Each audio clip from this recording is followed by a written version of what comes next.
Robotics is taking a big leap forward, with real-world applications being piloted, and this year marks a significant turning point.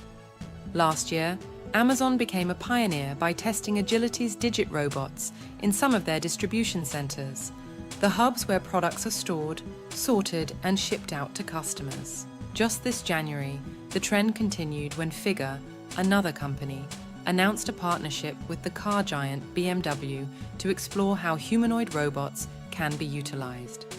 Now, Apptronik is the latest player to enter the game, forming a collaboration with Mercedes-Benz.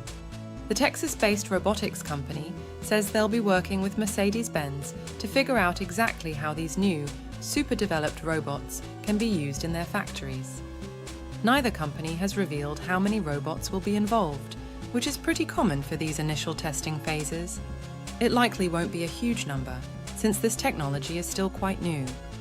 Despite the small scale, these partnerships benefit both sides. It's a big publicity win for Apptronik, showcasing their technology alongside a prestigious name like Mercedes-Benz. This shows potential investors and customers that their robots are in demand.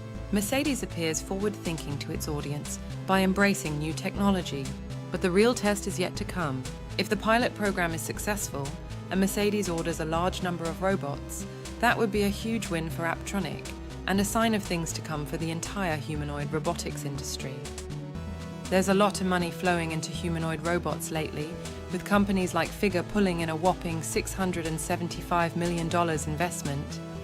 The next few years will be crucial for these businesses. They need to show that these fancy robots can actually make their investors a good return on their investment. Apptronik CEO Jeff Cardenas sheds light on how Mercedes-Benz envisions using their Apollo robots on the factory floor. The plan is to automate repetitive and physically demanding tasks that don't require a high level of skill. These might involve lifting heavy objects, working in awkward positions, or performing tasks in potentially hazardous environments. Cardenas believes this is a model use case, meaning it's a perfect example of how other companies can leverage humanoid robots. He anticipates seeing similar applications adopted by many organizations in the upcoming months and years, potentially revolutionizing the way manufacturing is done. The term low skill refers to the types of jobs these robots will take over. Think tasks like moving bins or boxes from one place to another. These jobs are repetitive, physically demanding, and crucial for the manufacturing process. But because they're predictable and don't require complex decision-making, they're well suited for automation. It's also important to note that low skill likely reflects a desire to avoid criticism about robots replacing human workers. While humanoid robots are advancing, they're still far from being able to handle the nuanced tasks that truly define skilled labor. However, this gap is getting smaller, with companies like Covariant developing a novel approach to equip robots with learning abilities like chatbots. They achieve this by incorporating camera and sensor data alongside the vast amount of text used to train chatbots like ChatGPT.